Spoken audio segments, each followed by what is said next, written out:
মালয়েশিয়াতে বেশ কয়েকজন বাংলাদেশিকে গ্রেপ্তার করা হয়েছে। মালয়েশিয়ার যিনি পুলিশ প্রধান, তিনি আন্তর্জাতিক গণমাধ্যমে যে সাক্ষাৎকার দিয়েছেন তা বাংলাদেশের জন্য 10 নম্বর মহাবিপদ সংকেত। তিনি যেটি বলেছেন সেটি হলো, এই সকল যাদেরকে গ্রেপ্তার করা হয়েছে বাংলাদেশি, তারা জঙ্গি তৎপরতার সাথে জড়িত, এবং সেটা যেন তেন জঙ্গি নয়। সেই জঙ্গি তৎপরতার মধ্যে তারা বলার চেষ্টা করেছেন যে নিষিদ্ধ আন্তর্জাতিক সংগঠন আইএস, তো সেই আইএস এর কর্মকাণ্ডের সঙ্গে এরা জড়িত।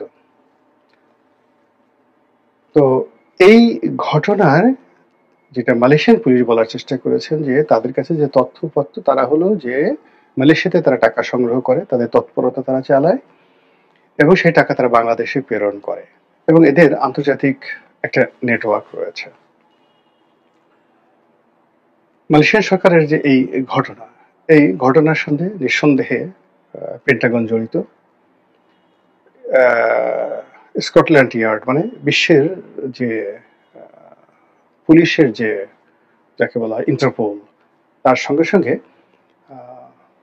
ইংল্যান্ডের যে পুলিশের হেডকোয়ার্টার, তারা জড়িত।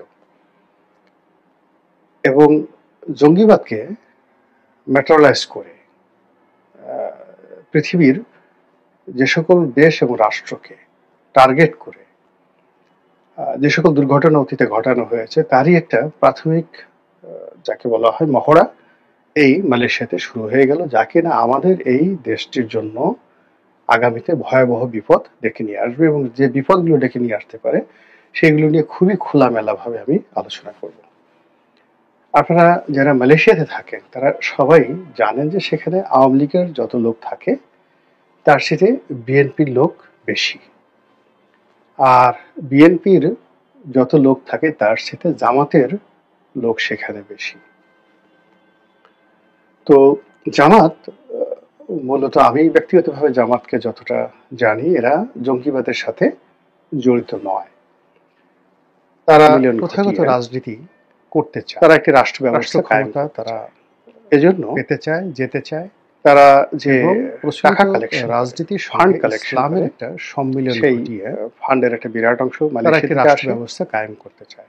ফান্ডের একটা বিরাট অংশ মধ্যপ্রাচ্যের প্রায় সব দেশ থেকে আসে, এমনকি ইউরোপ আমেরিকা থেকে আসে। লন্ডনে তাদের একটা বিরাট সেই এস্টাবলিশমেন্ট আজকে নয়, সেই মালয়েশিয়া থেকে আসে 80-র দশক থেকে, 81-82 একটা বিরাট অংশ মধ্যপ্রাচ্যের ইস্ট লন্ডন কেন্দ্রিক আসে, এমনকি কিংবা ইস্ট লন্ডন মসজিদ কেন্দ্রিক লন্ডনে তাদের একটা তাদের অনেকগুলো সংগঠন আজকে নয়, সেই 80-র দশক। তো সেই সংগঠনের ভিত্তিতে ইস্ট লন্ডন কেন্দ্রিক কিংবা ইস্ট লন্ডন মসজিদ, আমেরিকার যে নিউ ইয়র্ক সিটিতে জামাইকা, এই সকল এলাকা সংগঠন রয়েছে, মিশিগানে, ফ্লোরিডাতে। তো সেই সংগঠনের ভিত্তিতে ইউরোপ এবং আমেরিকা। এখন আমরা বাংলাদেশে বসে জামাতকে যেভাবে আমেরিকার যে নিউ ইয়র্ক সিটিতে জামাইকা, এই সকল এলাকা না কেন, জামাত সম্পর্কে ফ্লোরিডাতে জামাতের আমেরিকা, ইউরোপ এবং যাকে বলা হয়, এখন আমরা বাংলাদেশে বসে জামাতকে যেভাবে দেখছি, ন্যারেটিভ এটা একটা জঙ্গি জামাত সম্পর্কে, এবং এই জঙ্গি সংগঠনটা যাকে বলা তারা বানাতে চায় ভারতের যে ন্যারেটিভ,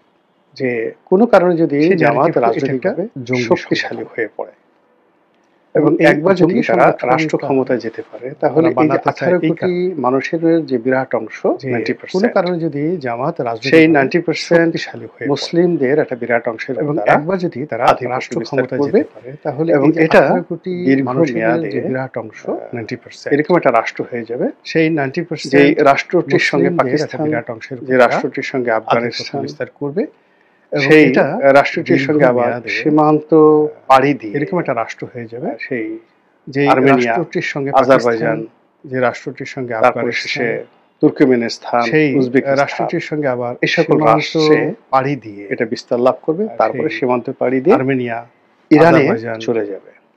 আর তারপরে শেষে আগে থেকে জামাতের উজবেকিস্তান খুবই শক্তিশালী এই সকল সংগঠন রয়েছে, লেবাননে এটা বিস্তার লাভ করবে। তারপরে সংগঠন রয়েছে মিশরে, ইরানে, সেখানে মুসলিম ব্রাদারহুড বলেন বা ইখওয়ানে, আগে মুসলিম জামাতের এই সংগঠনগুলো, আর তুরস্কের লেবাননে।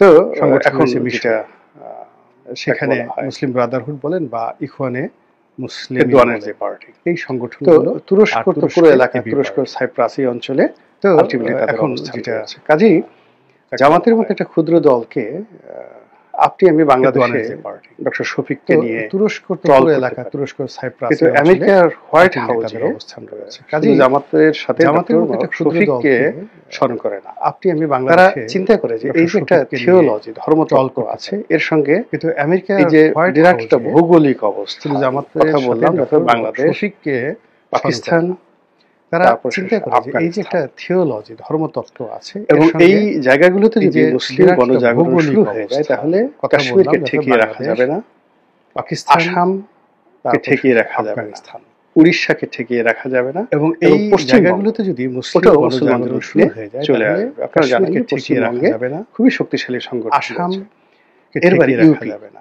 মানে উড়িষ্যাকে ঠেকিয়ে রাখা যাবে, উত্তরপ্রদেশ, সেখানে মুসলমানদের ব্যাপক সংখ্যাগরিষ্ঠতা চলে আসবে। আপনারা জানেন যে পশ্চিমবঙ্গ আরো আশ্চর্য ব্যাপার হলো যে উত্তরপ্রদেশের বাইরে মধ্যপ্রদেশ, মানে উত্তরপ্রদেশ, এবং এই যে আমরা এখন যেটাকে সেখানে মুসলমানদের অন্ধ্রপ্রদেশ ব্যাপক সংখ্যাগরিষ্ঠতা রয়েছে, মুম্বাই। আপনারা আরো আশ্চর্য ব্যাপার হলো দীর্ঘদিন ধরে একেবারে সিকিউরিটির জমানা থেকে এরা সবসময় এখানে মুসলমানদের, আমরা এখন যেটাকে আন্ডারওয়ার্ল্ডও তাদের, এই যে দাউদ ইব্রাহিম, তারপরে মুম্বাই, ছোট শাকিল, আপনারা জানেন যে মুম্বাই দীর্ঘদিন যাকে বলা হয় হাজি মাস্তান থেকে এরা সবসময় হিন্দুরা মুসলমানদের আধিপত্য ছিল। এই আন্ডারওয়ার্ল্ড, মানে ভারতের আন্ডারওয়ার্ল্ড, তারাই নিয়ন্ত্রণ করে আসছে সেই ব্রিটিশ ছোট শাকিল। তারপরে এরপরে আপনি যে এলাহাবাদের কথা শুনেছেন, এটা কি হিন্দুরা, লখনৌর কথা শুনেছেন, এই সব আহমেদাবাদের কথা শুনেছেন, আওরঙ্গাবাদের কথা শুনেছেন, এই জায়গাগুলো কোথায়? এমনকি গুজরাট, এরপরে আপনি যে মানে এলাহাবাদের যে গুজরাট, এই যে শিবাজি, লখনৌর যত বড় কথা বলুক না কেন, ওখানে কিন্তু দীর্ঘদিন আওরঙ্গাবাদের কথা শুনেছেন, মুসলিম শাসন। এই জায়গাগুলো কোথায়? এমনকি গুজরাট, এই জায়গাগুলো মানে নরেন্দ্র মোদীর যে আবার এই যে শিবাজি একত্রিত হয়ে যায় এবং যত বড় কথা স্বাভাবিক, ফলে এই প্রত্যেকটা ছিদ্র বন্ধ করার জন্য মুসলিম শাসন ভারত এবং আমেরিকা, এই জায়গাগুলো আমাদের যে মাস্টার প্ল্যান, সেই মাস্টার প্ল্যান হলো স্বাভাবিক মুসলমানদেরকে দমায় রাখতে হবে, জঙ্গিবাদকে বন্ধ করার জন্য দমিয়ে রাখতে হবে। ভারত আর জঙ্গিবাদ না থাকলেও পশ্চিমা সেখানে জঙ্গি নাটক, তাদের যে মাস্টার প্ল্যান, সেই মাস্টার প্ল্যান, এবং এটা কখনো মুসলমানদের আফগানিস্তান থেকে, কখনো পাকিস্তান থেকে, কখনো সিরিয়া থেকে, কখনো মালয়েশিয়া থেকে, যেভাবে দরকার সেখানে এজেন্টদের মাধ্যমে তৈরি করতে হয় তারা এই জিনিসগুলো, এবং এটা কখনো আফগানিস্তান, এখন বাংলাদেশে ধরেন এই সময়টিতে কখনো সিরিয়া থেকে, কখনো মালয়েশিয়া